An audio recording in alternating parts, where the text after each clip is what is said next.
A lot's been made about Pitbull and Tank. Would you like that fight against Tank? Definitely. You know, Tank or all the other great champions and fighters there's out there. He walks with his chest out and his chin up these days.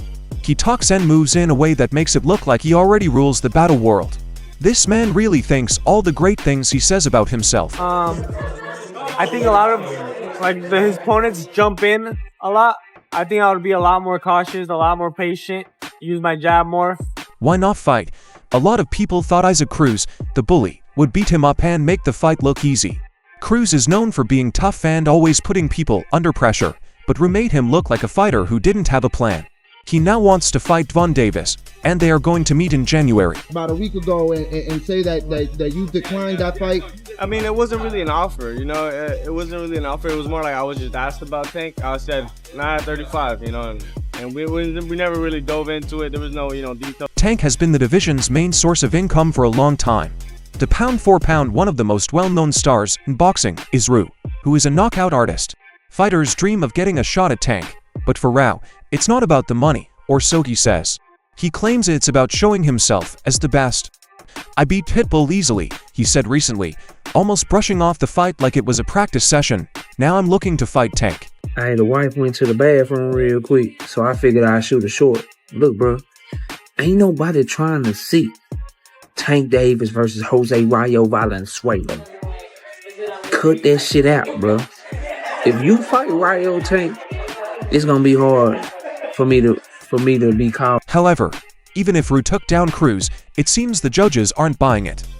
They point to Rao's knockout loss to Edwin de los Santos, a fight where Ru looked confused, unfit, and overpowered. That knockout is a stain that many think should have ruined his chase for Tank, but Ru sees it differently. I wasn't as focused, he said. He taught me a lesson. To his credit, he didn't let that loss defy him.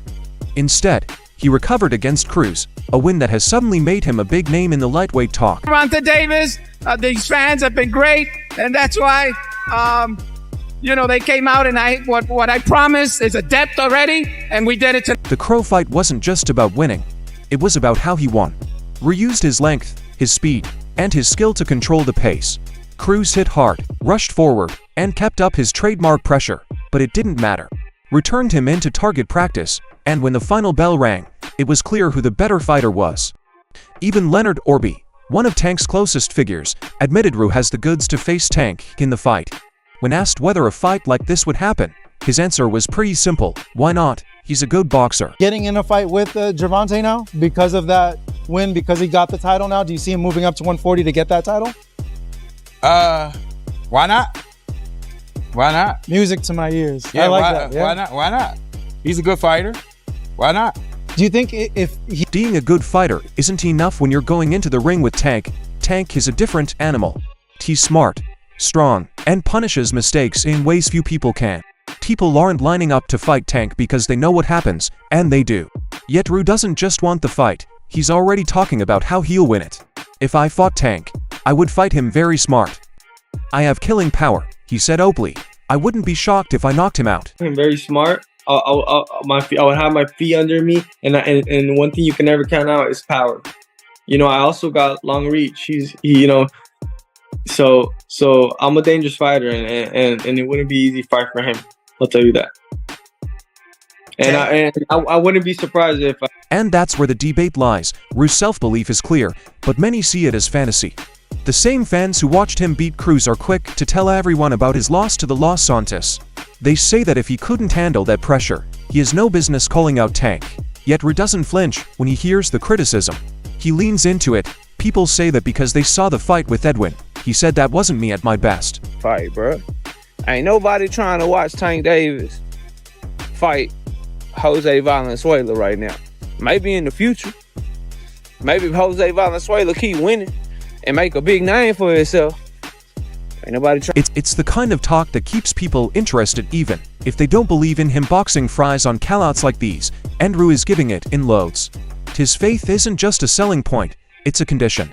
Without it, he'd be another name on the list of contenders who never got close to the crown, but with it, he's managed to put himself into talks that seemed out of reach just a year ago. He's a great fighter, I'm a great fighter, and hopefully he gives me the opportunity.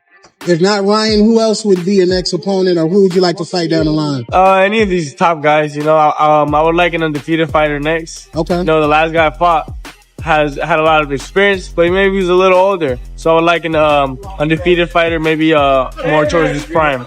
However, Isaac Cruz just recently said that his loss to Rayo should not actually be taken as fair to Isaac Cruz. Rayo Valenzuela was nothing but a runner in the ring.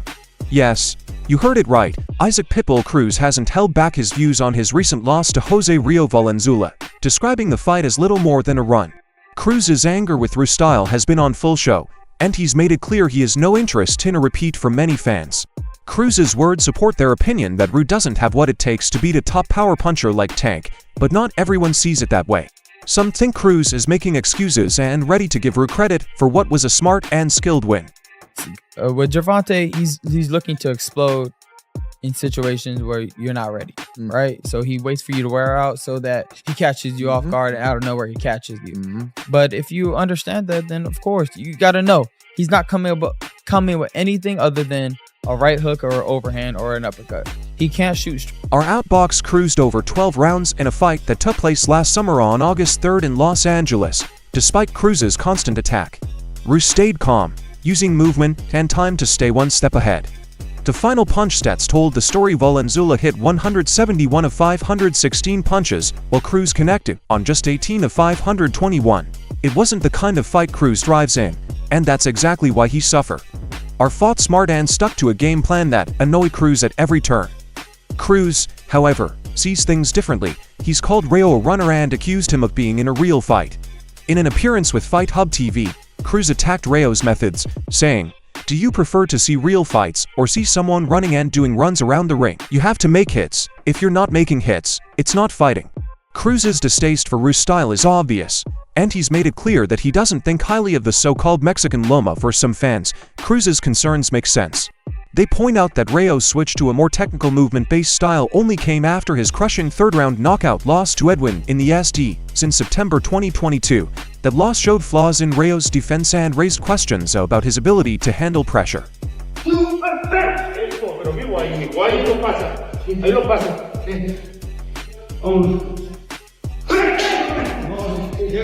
By adopting a style similar to Vasily LMA, Canoe has become more elusive, but critics say that it's a way to avoid fighting in the kind of fights that test a fighter's grit and heart. How to see Cruz's words: Zagrep's performance against Cruz was a lesson in strategy, and his ability to change and develop as a boxer deserves credit. He didn't just escape against Cruz, he beat him. Landing better shots and controlling the pace of the fight, the fact that Cruz is unwilling to pursue a repeat has led some to wonder if he's the one dodging a challenge. Yeah. Come on, bro. Who your phone is? Oh, this phone is better than mine. Let me see, Cruz's unwillingness to change is another point of debate. His style is built around constant pressure and power, which have brought him success, but it's also shown limits against more skilled fighters.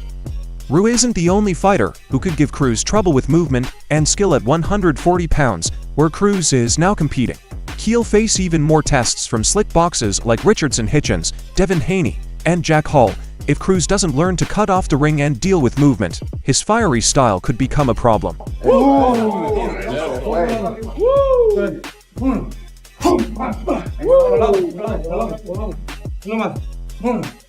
Cruz's unwillingness to change is another point of debate. His style is built around constant pressure and power, which have brought him success, but it's also shown limits against more skilled fighters. Rayo isn't the only fighter who could give Cruz trouble with movement and skill at 140 pounds, where Cruz is now competing. He'll face even more tests from slick boxes like Richardson Hitchens, Devin Haney, and Jack Hall. If Cruz doesn't learn to cut off the ring and deal with movement, his fiery style could become a problem. I was hoping you were going to say Tank, the Gervonta rematch. Puede ser Davis o puede ser en 135, puede ser en 140, no lo sé, pero si es en 135 con Davis, no hay problema y bajamos. Cruz's next fight, a light welterweight battle against Angel Fierro on February 1st, might be exactly what he needs to regain his confidence. Fierro is a pure hitter, a fighter who's willing to stand and trade shots. It's the kind of battle that plays to Cruz's skills and should make for an interesting fight, but while a win over Fierro would help Cruz get back on track, it won't do much to address the criticisms of his inability to handle technical fighters like Rayo. Well, Ruiz going forward, his sights set on bigger tasks. His win over Cruz won him the WBA mandatory spot, setting off talks of a January fight with Tank Davis. The fight has split views among fans and experts for those who share Cruz's view. Ruiz's style won't hold up against Tank's speed and accuracy.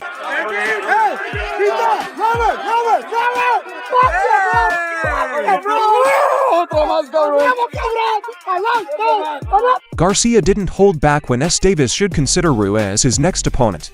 The 14-year-old Valenzuela, coming off a career-defining win over Isaac Cruz, has established himself as a potential rival at 140 pounds. Garcia thinks the fight should happen under fair terms, arguing against the use of a rehydration clause, which has been a topic of debate in some of Davis's previous bouts. If Tank is calling champions off, go fight Rayo at 140 and don't put in a recovery clause.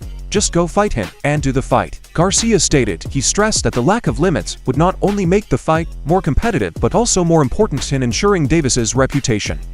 According to Garcia, there was already a chance for this fight to happen before he showed the tanks. Camp had voiced interest in a fight with Valenzuela for November 2nd, likely on a PBC show. However, the time was impossible for Valenzuela's team, having fought and won a tough 12-round contest against Cruz in August to take the 140 pounds WBA title. Ra was in no position to jump straight back into another camp. Camp was in training camp for like 5 months, so he needed some time off. Garcia explained there was no way we were going to jump back in the train. We already knew he was not going to fight till next year.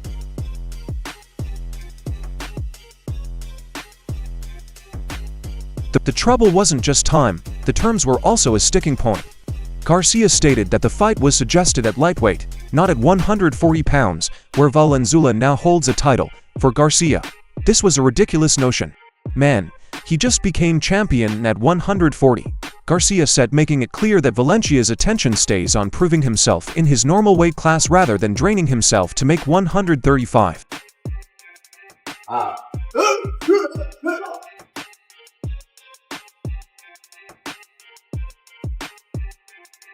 While Davis has since moved forward with a planned fight against Lamont Roach Garcia, he has blasted the meeting as lackluster. He thinks the tanks should be seeking out harder competition like Ru to strengthen his title as one of the best fighters in the sport at the same time. Garcia accepts the star power Davis brings to the table, saying he's one of the best boxers in the world. He sells out gyms, and his pay-per-view numbers are great despite the organizational problems and complaints. Garcia stays positive about the possibility for a Tank Weo fight. He sees it as a fight between the champions at the peak of their powers, with each giving a unique challenge to the other. I think they both have a job for each other. They're both winners, one at 35 and the other at 140. It's a great chance for both. Garcia noted that he doesn't view the fight as one fighter giving the other a chance, but rather as an even battle that could elevate both men's jobs. For Garcia, the possible matchup isn't just about belts or records. It's about making a statement in a sport that often gets bogged down by politics and talks. He wants Davis to show the same hunger for big fights that has marked the lives of other great winners. Tank needs to show he's facing the best, he's meeting winners, he's unifying, he's making those big moves. That's what I want. Garcia said the loss left Isaac Pitbull Cruz angry and irritated. Spent no time asking for an instant repeat with Jose Ra Valenzuela, eager to set things straight after their heated fight. But while Cruz wanted another crack at Valenzuela, Bob Santos, the manager of the new title holder, had different plans. Santos saw a bigger picture that didn't involve making it back with Cruz right away. Instead, he pointed Valera's path toward the Von Tank. Davis, the perfect knockout artist and one of boxing's biggest stars, Santos was clear in his reasoning. If a repeat option show in the contract, Valenzuela would have no choice but to face Cruz again. The fans feel as though you won the fight. I beat him, man. I beat him fair and square, man. I beat him, bro. I beat him. Who you think won? Man. I ask questions. I ask the questions. We'll let the fans speak for themselves. However, if no such rule tied his fighter down, it was thought it was time for Valenzuela to take the chance of a lifetime. With an equal sign facing Tank, Davis wasn't just about protecting a title. It was about building a legacy. A fight with Davis would push Valenzuela into boxing's elite focus, regardless of the result. Santos didn't sugarcoat Valencia's place in the sport. The win over Cruz was his biggest yet, but it came after a rough patch in his career. Back-to-back losses to Edwin Dos Santos and Chris Kohler had left questions about his place among the top fighters to rebuild. His image Valenzuela had taken on Kohler again in December, reversing his earlier loss, but a decisive performance now with the over Cruz under his belt. Santos felt it was time to strike while the iron was hot. Like a 140 pounder, and that's what you do. You get him out of there. I was so frustrated the entire night with Rayo and their inability to establish a game plan against Chris Colbert, who's a smaller man who has fear in his heart from the opening bell. Fighting Devin Davis is a once-in-a-lifetime chance. Santos said, pushing Valenzuela to take the risk. He knew the risks. Valenzuela wasn't protecting a perfect record. He had already tasted loss twice, so there was no point in moving carefully in Santos's view. Taking on Tank was better than taking a fight against another candidate at 140 pounds, where a win was far from sure. The relationship between styles added another layer of mystery to Santos's plan. Valenzuela, with his slick southpaw style, offered a unique test for most fighter Tanks. However, they thrived against any style, mixing power, accuracy, and patience, while some viewed the battle as a big order for Valenzuela. Santos felt styles make fights, and the instability of boxing meant anything could happen. If you've got the chance to face one of the biggest names in the sport, you take it. And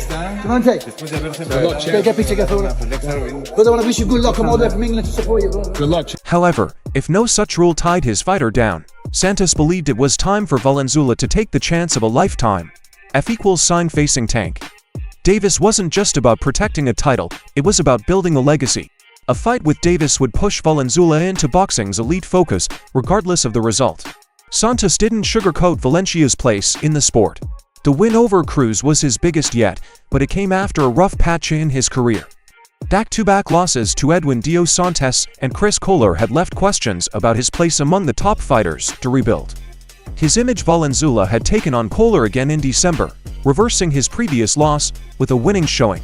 Now with the over Cruz under his belt, Sass felt it was time to strike while the iron was hot. Like, if that's what they give us, Amazon Prime, they're like, y'all didn't want Pitbull. Yeah, I like it better than Pitbull. You know what I like? I think just because we've seen Rayo with that knockout power, and we've seen Pitbull already in there with Tank, right? So it was like you had a limited Tank. We saw, I know what the casuals think can happen, but like I was there. Feel me? It was like a 9-3 kind of fight. You feel me? Like beating Devon Davis is a once-in-a-lifetime chance. Santos said, pushing Valenzuela to take the risk. He knew the risks. Valenzuela wasn't defending a perfect record. He had already tasted loss twice, so there was no point in moving carefully in Santos's view. Taking on Tank was better than risking a fight against another tough candidate at 140 pounds, where a win was far from sure. The relationship between styles added another layer of mystery to Santos's plan. Valenzuela, with his slick southpaw style, offered a unique test for most fighter Tanks. However, they thrived against any style, mixing power, accuracy, and patience, while some viewed the battle as a big order for Valenzuela. Santos felt styles make fights, and the uncertainty of boxing meant anything could happen. If you've got the chance to face one of the biggest players in the sport, you take it.